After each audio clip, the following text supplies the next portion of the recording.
During the next 10 minutes we will discuss the most important business events taking place between August 20th and 26th. This is Events Around the Corner on Kazakh TV. The first migrant worker strike will be held in Britain on August 20th.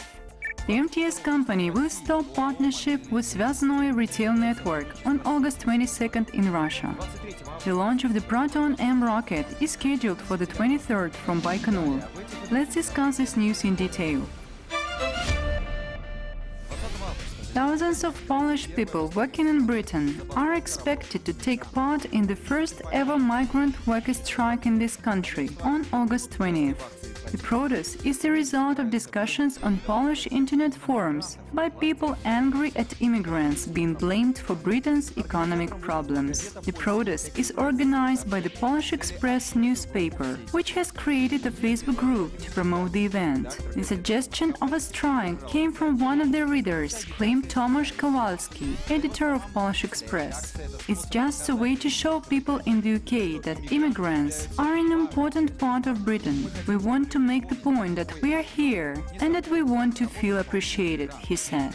The unofficial strike is not backed by any labor unions. A red t-shirt produced for the protest states, "Enough, stop blaming us." The Polish form one of the largest minorities in Britain. More than 500,000 Polish people work in catering, healthcare and construction in this country. Most of the expats feel good here in Kazakhstan. I met a lot of people who came here for just to work, and finally they stay there, they start a new life. The country is not going against migrants. Sometimes they make small mistakes, but they fix it right after it. So there is no way we can find ourselves like oppressed or violated in our personal way, you know. So no, we won't make any big manifestation or strike to show our disappointment in the country. On August 21st, the European Union will ban the sales and marketing of around 700 generic medicines for manipulation of clinical trials conducted by India's pharmaceutical research company Jibek Biosciences. The inspection revealed data manipulation of electrocardiograms during the conduct of 9 out of 9 clinical studies of generic medicines, European Medical Agency said. A EU Commission checked more than 1,000 medicines produced by the Indian company. As a result, only 300 will stay in the market. Doubts regarding the accuracy of Jibek Biosciences trials arose after the first inspection by the French ANSM Agency for Medicine Safety. Violations have been registered by another Indian company, Quest Life Sciences, which also manipulated heart readings. In that case, 2/3 of the readings proved to be identical. The results of Quest Life Sciences trials had been used to receive certification in Europe, US, Australia, Russia, South Africa and Philippines.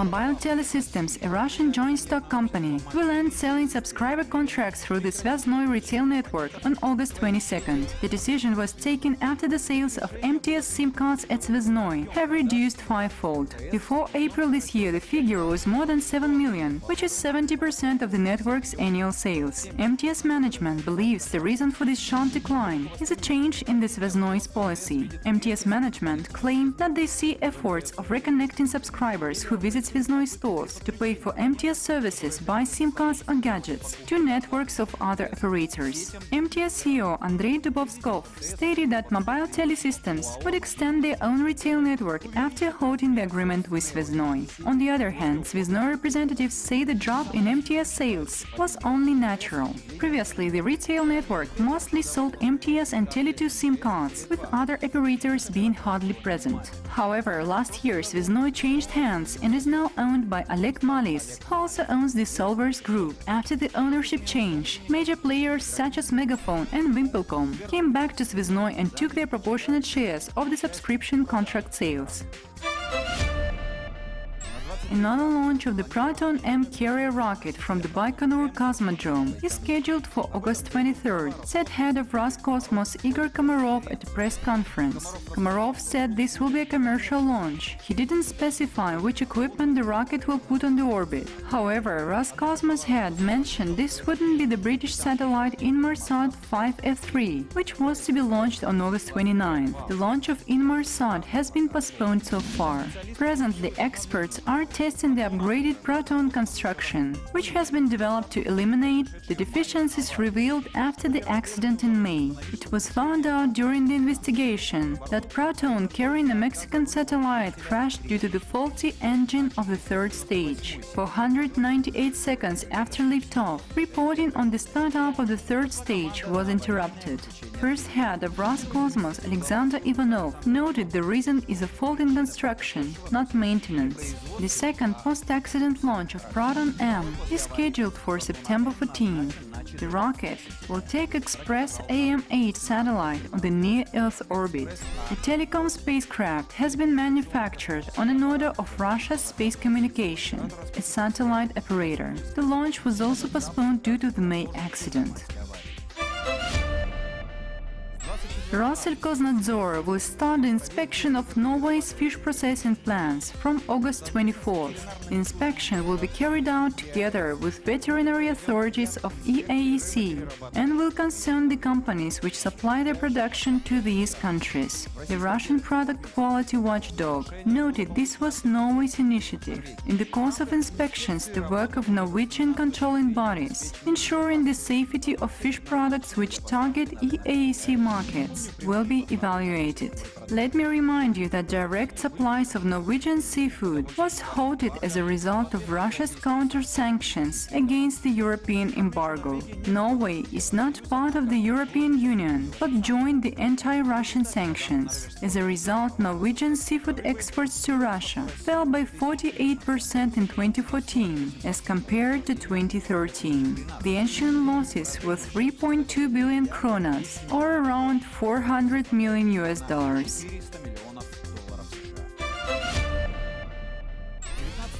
The Astana airport will not receive or lease flights during night hours starting today to August 25th, stated its marketing and PR department. Over this period, scheduled maintenance of light and signal equipment will be implemented. In particular, lights on the landing strip will be maintained. Due to these measures, the airport will not be servicing any flights from 10 p.m. till 3 a.m. It is an international practice to carry out maintenance regularly at any time which is convenient for an airport. All airlines making flights to Astana have been informed about the maintenance schedule. Airlines received the news with understanding. The maintenance work will not cause any inconvenience and will not affect the flights. Changes have been made to flight schedules, with more than 30 flights affected. The bankruptcy of PAVA, Russia's key producer of flour, cereals and confectionery, will be completed on August 26th. In January this year, PAVA's shareholders took a decision to liquidate the company. According to the company's CEO, Nikolai Popov estimates, PAVA's debt was more than 3 billion rubles, which is almost twice as much as the company's assets. The arbitration court of the Altai Republic deemed PAVA, the head company of the namesake group, bankrupt.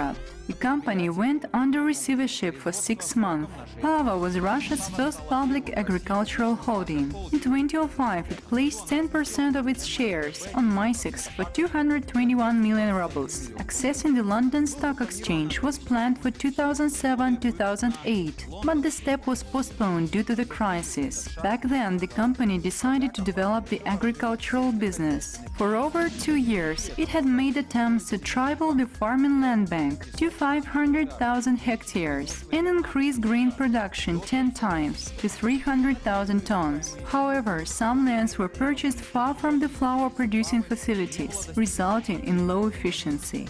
By 2014, PAVA faced problems with current loans due to ineffective management, and the company had no money to buy grain. PAVA has supplied flour to Kazakhstan since March 2011. This has been our perspective on the coming week. You've watched events around the corner. See you next time on Kazakh TV.